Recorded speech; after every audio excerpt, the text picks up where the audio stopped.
Hello everybody, welcome to another live stream. I clear myself, sorry. And let's get the story. Start that. Got our holy water, got our tips, our demon tips. We're on our way to the Winchester. This is Ghost Town. We're going to Mexico. The terrifying Island of the Dolls. It's going to be our showdown with the demon to end the trip. What the fuck was that? Today on BuzzFeed Unsolved, we cover multiple cases and visit some of the most haunted, horrifying places in the world in an effort to answer some questions that I've always been curious about. Are ghosts and demons real? And if they are real, can they manipulate, harm, and perhaps even kill the living? Right now, we're in San Jose, California at Sacred Heart Church to talk to Father Gary Thomas. In 2005, oh. Father Thomas was sent all the way to Rome to the Vatican to learn the rite of exorcism. A movie was actually based on his experiences in Rome, starring Anthony Hopkins. Basically, this dude's the real deal. We're gonna be happy that we talked to him and had his guidance when we go to some of these places. Yeah, I think so. We better. Okay, I'm just gonna skip some of this. The Bible. Jesus said chill. Jesus said chill. Yeah, sure. Hi. All right, right now we're on our way to Hi. the Winchester. Just met with the pastor. Got our holy water, got our tips, our demon tips.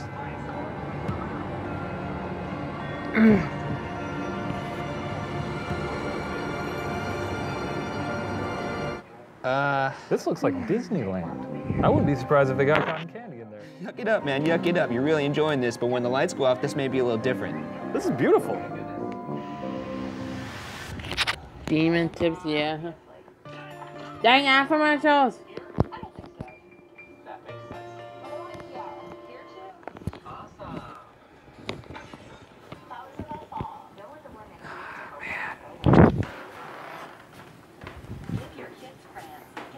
You are full of shit if you do not feel strange right now. No, I don't. You're such a fucking shyster, dude. The hair on the back of my neck is standing up, and this is crazy. Right now, we're sitting in the bedroom of Sarah Winchester, who built this mansion as a result of a terrible tragedy. Sarah actually passed away in this very room, in that bed right there. Hell of a bed. I assure you, in like half of the places you've been, people have died there. People have probably died in the Chipotle we just ate at. Let's just get into it. Okay. Sarah Pardee was born around 1840 to a very wealthy family. In 1862, in her early 20s, Sarah married William Winchester, whose father, Oliver Winchester, founded the company that made the Winchester repeating rifle, a rifle that will become the ultimate weapon of death in the wars to come. In 1866, Sarah and William had their first child, Annie Pardee Winchester, but unfortunately, their daughter would die from a disease called marasmus only a month and a half later. In 1880, William's father, Oliver Winchester, passed away, leaving the company to William. But William contracted tuberculosis shortly after and tragically died in March 1881, only a few months after his father. Oh. That was the most disingenuous. That was real. Okay. Now that we've laid down the facts, let's get into the legend. William's death was almost unbearable for Sarah, who, according to legend, reached out to spiritualists and mediums in Boston to help her understand the deaths of her daughter and husband. Many believe that it was one fateful visit to a particular medium that would change her life. The medium told Sarah that her family was being haunted by the spirits of those killed by the Winchester rifle, and that her family members' deaths were retribution. The medium said Sarah's family was cursed, and that the only way to lift the curse was to move west and build a house, and never stop building. Well, I think I know the end of this story. The good spirits would guide her on what to build, and if she continued building, she could live forever. But if she stopped, the evil spirits that were victims of the Winchester rifle would haunt Sarah forever. If you can live forever, great. But if you have to continue to build a house that entire time, unless you're having fun, which I don't think she was. Well, she wasn't like putting on a hard hat and like physically making the house herself. She was delegating. Well, then that's why she didn't live forever, because she found a loophole. I won't argue that your logic is flawed. I just hate it because it's detrimental to my argument. It's fine. Needless to say, Sarah followed the medium's advice and moved west, where she built an 8-room farmhouse in San Jose. It is estimated that 500 to 600 rooms were built, but due to her constant remodeling, only 161 rooms remain, one of which was newly discovered in October 2016. You think the ghost just checked in every like 3 to 5 years? Check like, your time we card. should see if she's still building that, otherwise we gotta kill her. However, what makes this mansion famous isn't the size or amount of rooms. It's the odd and peculiar nature in which they were constructed. It was built this way in an effort to confuse the evil spirits that were haunting and following Sarah. The walkways are narrow and twist and turn around the mansion. There are stairs that lead to the ceiling and doors that open into brick walls. And in one instance, a door known as the door to nowhere that opens to a sheer drop on the outside of the house from the second floor. I can't imagine a ghost would get foiled into falling into these bushes down here, but the thought is nice. All right, now that we've established the legend, let's discuss some possible alternate theories as to why Sarah built the way she did. One theory that explains some unfinished aspects of the house is Sarah's arthritis that affected her late in her life. One area called the Hall of Fires is a hallway lined with fireplaces, its purpose to perhaps aid Sarah's arthritis. This could provide a reason for an unfinished staircase, as she possibly saw no reason to complete it. But I struggle to see how this explains a door to nowhere. Nobody is building a house like this because they have arthritis. I'm saying this is a theory. I'm just stating the No one says, oh, my knuckles feel a little funny. I'm going to build a house with 500 rooms. I hear you, man. I agree with you. I'm just saying this is a theory that people believe, and I'm relaying the theory. Those people are idiots. I mean, you know what the doctor says. Nothing's better for arthritis than a 2-story drop to the floor down below, right? Right, yeah. Another theory is that Sarah needed a change of scenery and continued to build to keep her mind occupied and off her grief. Now that, yeah. So maybe she just wasn't very good at planning. And she did that for her entire life. Yeah, for her entire life. Okay. Just what I'm Hey, we all need hobbies. Another theory comes from historian Mary Jo Ignafo, who investigated Sarah Winchester. Ignafo believes Sarah was devoted to building because she was interested in architecture. Ignafo reports that Sarah's own letters reveal that construction stopped at months at a time, despite what legend would suggest. Ignafo also explains the unfinished state of rooms as the result of an earthquake in 1906 that caused damage to the house, theorizing that Sarah simply shut down that area of the house rather than attempting repairs. And finally, she also could not find evidence that Sarah communicated with spirits. Although, I will say, I can't imagine communicating with spirits produces any kind of receipt. No, nobody has evidence of that. Okay, I'm just saying, I call bullshit. Yeah, I agree with your calling of bullshit. Good, I'm glad we agree on something for once. Yeah, we've done it. Okay, we've done it, Let's go home now. But enough conjecture. Let's look at some of the spiritually active areas of this very unsettling house. Oh, this room looks like a nightmare. That's fun. There's a few rooms in this house that strike me as, okay, this is ghost town. This could be Still it. there?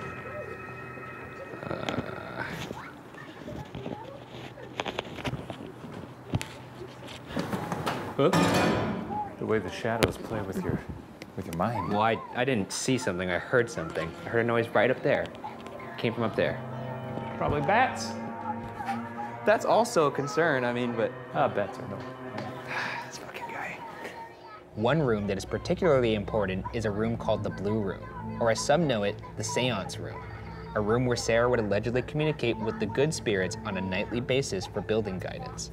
The room has 3 entrances and one door that is like a trapdoor dropping into the kitchen down below. And not surprisingly, this is one of the most active rooms in the house, with reports of organ music being heard, cold spots, and people experiencing dizziness. What is this thing doing? It's making noises. What is...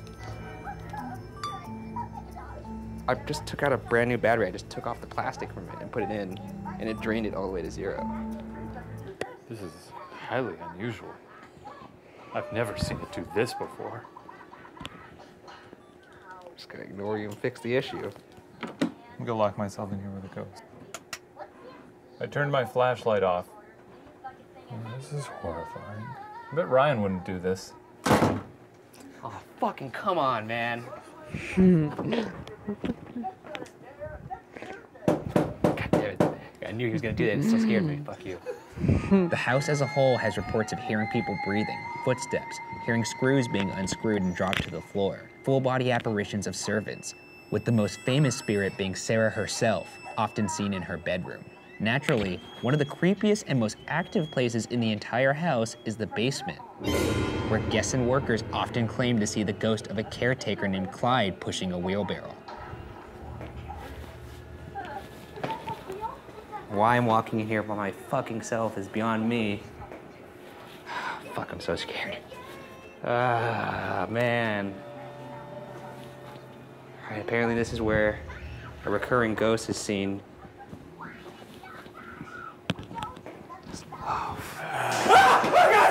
Hey man, calm down. You piece of shit, Shane. My mic went out, and then I was looking for you. He's crouching in here like some kind of cave creature. And then all I did was I went. Oh yeah, coming so to say hello to you. You're looking for me while grunting like a zombie. You almost scared me to death. I'm never gonna forgive you for that. Hope you're fucking proud of yourself. I thought you saw me.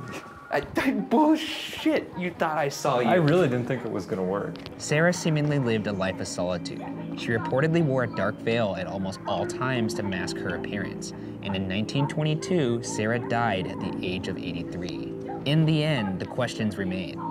Was this just the result of a woman filled with grief? Or were the evil spirits that haunted Sarah Winchester so horrifying that they drove her and perhaps possessed her to build until her death? She probably believed that spirits did say this to her. Whether or not that's a thing that actually happened, So you're saying it's more along the lines of grief that produced perhaps. I mean, she went through some pretty harrowing stuff. Let me just ask you straight out, do you believe ghosts are real right now?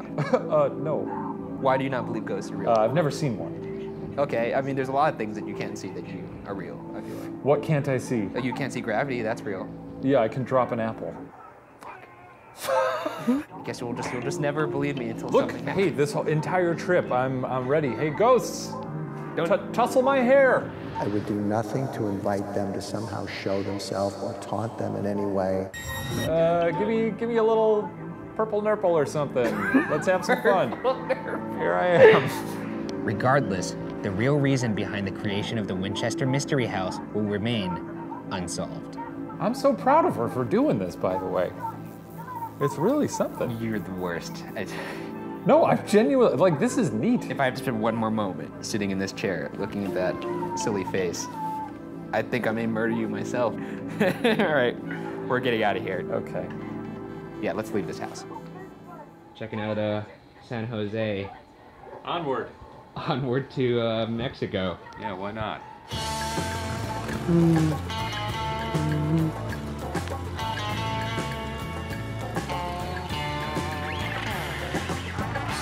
So we're going to Mexico, so that's pretty cool.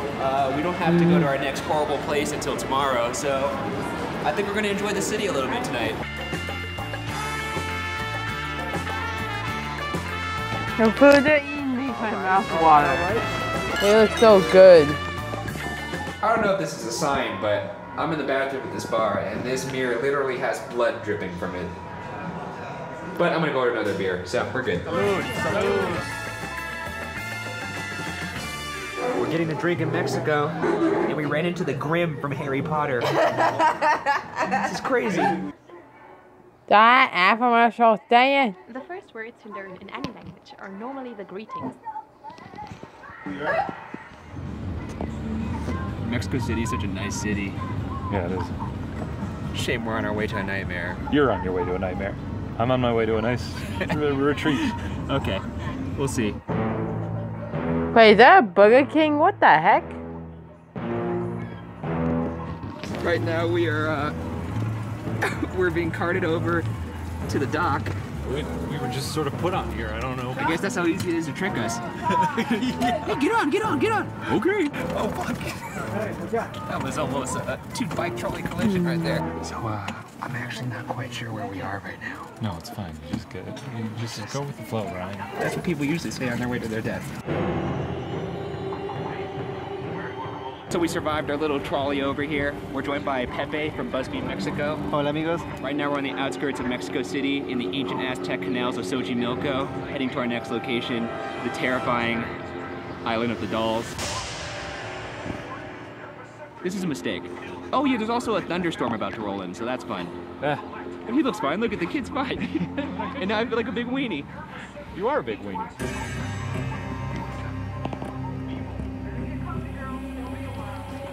It's been said that people don't like these canals due to the bad energy. Those who navigate the canals claim the dolls lured them to the island. One Trajanera operator claims that he was even possessed for multiple days when approaching the island. This is the beginning of a horror movie right now. We're here, and it's raining. Lovely. Shall we? Yep. You go. You will go first. Oh, I go first? All right. Okay. It's an ominous cloud in the sky. Some very atmospheric thunder. Well, this seems all horrible and awful in general. And this is so, wow. Someone Speechless. committed their life to this. Oh, there's spiders everywhere, so that's nice. See, I'm more concerned about the spiders than the ghosts. Is that right? Yeah. This island is not as pleasant at night. So Pepe, you're telling me you don't come here every weekend? Yeah, where is Pepe? No, this is not one of my favorite places. In the 1950s in Mexico, Don Julian Santana Barrera was persecuted for being overzealous in his religious beliefs. After that, for reasons unclear, Julian abandoned his wife and child and moved to the island we're at tonight in the Xochimilco canals in the outskirts of Mexico City. The island we're sitting on is a chinampa, a man-made floating garden engineered by the Aztecs centuries ago. Dope. I'm sure they'd be thrilled with what it's become. Yeah, you think this is what they had in mind? Oh yeah, definitely. Oh, monkey. Oh, monkey? Okay. No, I thought I got bit in the ass cheeks by a spider. There's a lot of spiders here. They're huge. Julian lived on this island in isolation, and the story goes that he discovered the body of a young girl off the shore of the island. Julian was reportedly overcome with grief due to the fact that he could not save this little girl. Legend has it that shortly after her body emerged, a doll appeared where her body was. I don't even know how deep this water is. Like, if someone were to drown in this, I feel like it looks like it's shallow, but I guess it's deceiving. Ah, this place is creepy. Yep. Oh, look, a teddy bear. Oh, fuck, a spider. Julian thought the doll probably belonged to the girl, and he hung it up on a tree on the island. His reasons for doing this vary depending on who is telling the story. Some believe he did this to honor the little girl's spirit. Others believe he did this to appease the spirit and protect himself and the island. Another variation is that Julian hung the doll to protect the girl's spirit from demons in the afterlife. Whatever the reason is, the girl's existence has never been officially confirmed. Okay. Wait, the dead girl wasn't? The dead girl was not confirmed. Well, what happened to her body? I don't know. This is a long time ago. What did he do with it? I don't know. We're in the canals of Mexico. This is like, I don't know how things work. Is that how things It work? was the 1950s. Probably spiders hate her. However, Julian didn't stop at one doll. Instead, he began to amass perhaps the creepiest collection in the history of collections. Perhaps he felt the more dolls he hung up, the more protected he would be from the spirit. He'd get along well with old Sarah Winchester. One could say that. He has a lifelong mission to appease the ghosts. I think it's more a protection thing. He just doesn't want to die. He is wearing a Kevlar vest in that case. He would hunt for the lost dolls from the canals and trash near the island, stringing them up in whatever dilapidated condition he found them. And as this island grew, so did the island's reputation, drawing new visitors that would trade dolls for produce grown on the island, consequently creating an extraordinarily bizarre barter system. He probably fucks the dolls. Can I say that?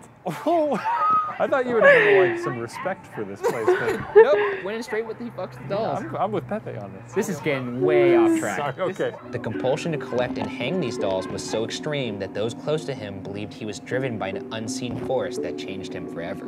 A force that many believe was the spirit of the young girl, haunting or perhaps possessing him to hang the dolls for 50 straight years in isolation on this island. Though he initially seemed to hang the dolls out of respect and a desire for protection, close friends claim that Julian eventually began to believe the dolls were possessed. Anytime I get even remotely spooked, I just look to the monkey with the sunglasses. Let's get a great shot of that thing. Those 50 years bring us to 2001, when the collecting of dolls came to an abrupt end. Julian's nephew, Anastasio, came to the island to help Julian plant pumpkins. According to Anastasio, he left to work on the garden, and when he returned, he discovered the body of his uncle floating in the canal. What's notably chilling is the fact that Julian's body was found drowned in the same spot the girl was found. This is where it went down. This is where he drowned, right here. Cool. Anastasio, who moved to the island after Julian's death, claims the dolls, quote, move their heads and whisper to each other, end quote. They've got dolls that piss themselves. I mean, do you think these dolls look like they have remotely any kind of technological capability? There was a Mickey Mouse over there with a little pull string. Did it work? I don't know, I didn't touch it. I feel like you touched it. Hi, kids. I did touch it. Oh, God. Who do you think haunts this island? ¿Quién cree usted que esté como en la isla? Pues la muchacha que se ahoga en 1950 porque en las noches se escuchan voces de mujer. Y mi tío cuando estaba en vida caminaba con sus tenis y su bastoncito, ahora se escucha igual. Is that a bed? Is that a guy? Wait, what? Should we poke it with a stick? How about you, Shane? You poke it with a stick.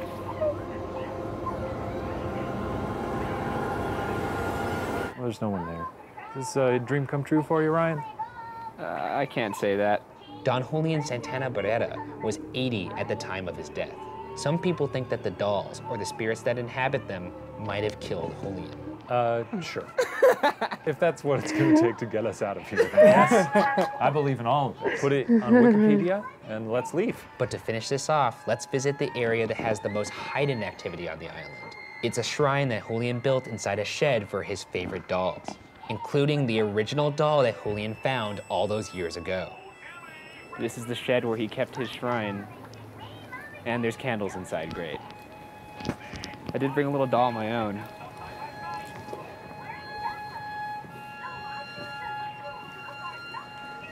This seems like a good spot to leave it, right? Or should I put it in the lap of the original? This is a fucking nightmare. Oh, man. There's the original right here. What? Where? The one that looks... Oh, what the fuck was that? Holy shit balls. I was just about to put the offering on the original doll and then... Holy shit, look at the spider coming out of it. Oh my god. Oh, fuck. Yeah, these are fucking huge. Let's go. This is also his favorite doll right here. Okay, I don't care what his favorite... Fuck that, let's go. Oh, God. There's cats right there. Oh, fuck me. There are spiders everywhere. Look at the size of that thing. I'm gonna go under. Okay. Okay. We've had our fun. We are leaving this island. Where's Pepe? I'm over here. Ah, fuck. Spiders. No, this is the island of spiders, not the dolls. Oh, they're everywhere. Ah, Jesus Christ. Then you just run into possessed dolls? Toodaloo, Julian. Can't say it was pleasurable.